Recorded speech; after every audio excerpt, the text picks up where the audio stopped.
The arrest that helped spark the Me Too movement, a plot to kill for a beach house, and a conviction based on song lyrics. These celebrities are proof that just because you live a lavish life, it doesn't mean you're above the law. Danny Masterson was most well known for a single credit, but it was a doozy. Between 1998 and 2006, he portrayed Stephen Hyde as part of the ensemble cast of the beloved sitcom That 70s Show. It was pretty much smack in the middle of that series' run, though, that he committed the crimes that would later land him in prison for the rest of his life. The drugging and sexual assault of 2 different women at his home between 2001 and 2003. Multiple women came forward about Masterson's crimes in 2017, initiating an investigation that quickly caused the actor to be dropped from the Netflix dramedy The Ranch. While some of the cases were dropped, 2 of them decidedly stuck, and the victim's harrowing testimony at his 8-month-long trial resulted in Masterson being convicted on 2 counts of rape in May 2023. What this has done to their lives and how this has disrupted them and stolen their joy were very emotional.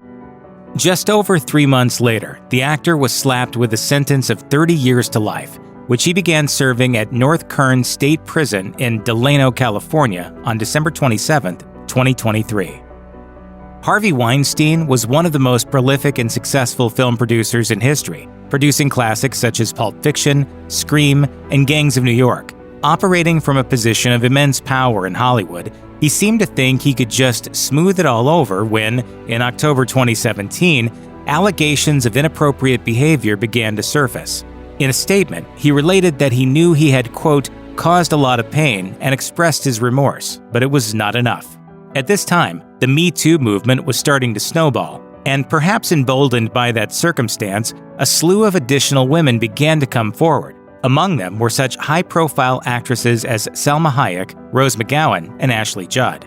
I fought with this volley of no's, which he ignored. Who knows, maybe he heard them as maybe he heard them as yeses, maybe they turned him on. Within a couple months, Weinstein had been banned for life from the Producers Guild of America and fired from the board of the company bearing his name. Weinstein was eventually indicted in New York and convicted in 2020 of third-degree rape, receiving a 23-year sentence. In 2022, he was convicted of similar crimes in California and slapped with an additional 16 years. The New York sentence was overturned in 2024, but as of this video, the 72-year-old is expected to be in custody for the remainder of his life. Canadian actor Ryan Grantham had been in the business from a young age, making appearances in projects like the 2010 film Diary of a Wimpy Kid. In his teens, he began to land some pretty high-profile roles, earning guest spots on the hit series Supernatural and Riverdale. He seemed poised for even greater success, until the day he threw away his career in shocking fashion. In March 2020, Grantham, who had been silently dealing with profound mental health issues, approached his mother from behind as she sat playing piano in their Vancouver area home and shot her in the back of the head with a .22 caliber rifle. 2 days later, he packed up his car with guns, ammunition, and Molotov cocktails and headed off to carry out deadly plans against Canadian Prime Minister Justin Trudeau. But before he got too far, his conscience apparently got the better of him. Grantham ultimately decided to drive to a Vancouver police station where he allegedly confessed to an officer, quote, "I killed my mother." 2 years later, he was sentenced to life in prison with a minimum of 14 years of parole ineligibility for the crime. On the final day of Grantham's trial, he addressed the court, saying, "I cannot explain or justify my actions. I have no excuse. It hurts me to think about how badly I've wasted my life." Michael Jace was best known for playing cops and authority figures, which included his most prominent role as Officer Julian Lowe on The Shield. Within just a few years after that series ended, though, the steady acting work had largely dried up for Jace.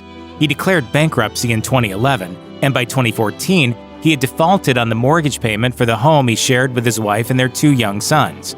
It was in that home, in April 2014, that the unthinkable occurred. Jace's wife, April, was talking divorce. Apparently convinced she was seeing another man, Jace shot her in the back as she arrived at the home in front of their boys. As she lay on the floor, he shot her twice more, then called 911 to report what he had done.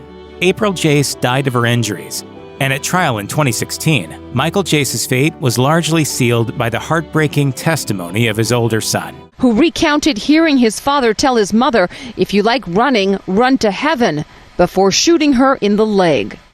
In June of that year, Michael Jace was found guilty of second-degree murder and sentenced to 40 years in prison, making it highly unlikely that the 62-year-old will ever walk free again. When Percy Master P. Miller began to find success with his No Limit Records label, he was determined to get his brothers as far away from the violence of the New Orleans projects as he could. Master P made his brothers Corey, nicknamed C. Murder, and Vishon, nicknamed Silk the Shocker, centerpiece performers of his fledgling stable of artists. But despite gold-selling success and an increasingly high profile, Corey Miller simply could not stay away from trouble. A 2001 incident in which Miller discharged a gun outside a nightclub landed him in legal hot water, but that was just the beginning. In January 2002, Miller found himself in another altercation at a New Orleans club. During the scuffle, he fired a shot, striking 16-year-old Steve Thomas in the chest. Thomas died at the scene, and Miller was tried twice. A 2003 trial resulted in a mandatory life sentence, but the conviction was overturned due to the failure of the prosecution to disclose the criminal pasts of several witnesses. Miller was retried in 2009, and he was again sentenced to life. In recent years, celebrities such as Kim Kardashian have publicly lobbied for authorities to take a new look at his case, but in 2023, a federal judge upheld Miller's conviction. For 5 seasons beginning in 2011, Discovery Channel's Sons of Guns was must-see TV for firearm fans. The series put the spotlight on Will Hayden, the owner of Red Jacket Firearms. In 2014, though, the series was unceremoniously canceled when Hayden was arrested for a horrifying crime: the repeated rapes of 2 preteen girls, nearly 2 decades apart. Hayden was tried and convicted in 2017, receiving life in prison plus 40 years, with the judge also stipulating that there would be no opportunity for parole or any other form of early release. Just 2 months later, Hayden pleaded no contest to similar charges in a different parish. One charge involved one of his victims in the earlier case, and the other involved his own daughter, who publicly claimed that her father had attempted to assault her in her bedroom roughly 20 years prior. An additional life sentence was imposed in that case, and in 2019, Hayden's appeal in the first case was denied. NFL fans might recognize Eric Naposki from his stints with the New England Patriots and Indianapolis Colts in the late 80s. The former linebacker was working security at a nightclub when he met Nanette Packard, a young mother of 3 with whom he began a relationship. There was just one problem. Packard was engaged to and living with wealthy entrepreneur William McLaughlin. Packard had previously been convicted of writing bad checks in McLaughlin's name, and after becoming involved with Naposki, authorities say she hatched another plot to kill her fiancé, collect insurance money, and live rent-free in his lavish beach house, as stipulated in his will. In December 1994, Naposki used a key left for him by Packard to enter the beach house and shoot McLaughlin to death in his kitchen. The crime remained unsolved for 15 years, but in 2009, Naposki and Packard were arrested after cold case investigators were able to build a case against them. Both were slapped with life sentences with no chance of parole. Ronald "Raw Diggs" Herron's burgeoning rap career appears to have been little more than a front for his position at the top of the murderous Mad Dogs Blood Gang, which supplied hard drugs to several Brooklyn neighborhoods. Herron was convicted in 2014 of personally killing 3 people connected to the drug trade, and the case was somewhat controversial due to the fact that some of the lyrics in his own songs were used as evidence against him. Many of the lyrics pretty much amounted to blow-by-blow accounts of his crimes. At his sentencing, Herron accused the judge and prosecutors of manufacturing a case against him, while the judge fired back that Herron's obvious intelligence was part of the reason for his harsh sentence. Herron appealed the ruling, claiming that the use of his lyrics as evidence constituted a violation of his rights, but the appeals court wasn't buying it. The court ruled that any First Amendment considerations were decisively outweighed by the fact that the lyrics in question were, well, pretty damning. The OWN reality show Welcome to Sweetie Pies indeed struck a sweet spot with viewers, running for 9 seasons between 2011 and 2018. It focused on Robbie Montgomery, a former backup singer for Ike and Tina Turner who pivoted to becoming a soul food restaurateur after her music career ended. A couple of years before the series ended, Montgomery's 21-year-old grandson, Andre Montgomery Jr., was tragically killed in a shooting in St. Louis. The real tragedy, though, was yet to be known. In 2020, Tim Norman, Montgomery's son and member of the Sweetie Pies cast, was arrested and charged with murder for hire in the death of Andre Montgomery. The reason for the crime was simple. Norman had taken out a life insurance policy on Montgomery, and he stood to gain nearly $500,000 in the event of his death. At trial in 2023, the evidence of cell phone activity and the testimony of Norman's accomplices was more than enough to convict him. He was slapped with a life sentence. Harrison Norris Jr. is best known to fans of WCW wrestling as Hardbody Harrison, who in the 90s appeared in a number of matches. After Norris's wrestling career ended, he went on to win the FX competition series Tough Man in 2000. But behind the scenes, he was known to the women he preyed upon as a walking nightmare. Norris was arrested and faced several shocking allegations that he lured women to live with him, his wife, and one of his children as trainees who could potentially one day land lucrative pro wrestling contracts. Instead, he held them as virtual captives, creating never-ending debt to him for failure to properly perform chores or tasks, and collecting on that debt by forcing them into prostitution.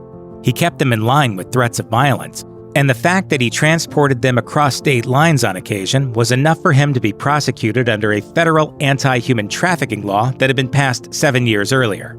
In November 2007, Norris was convicted and sentenced to life in prison.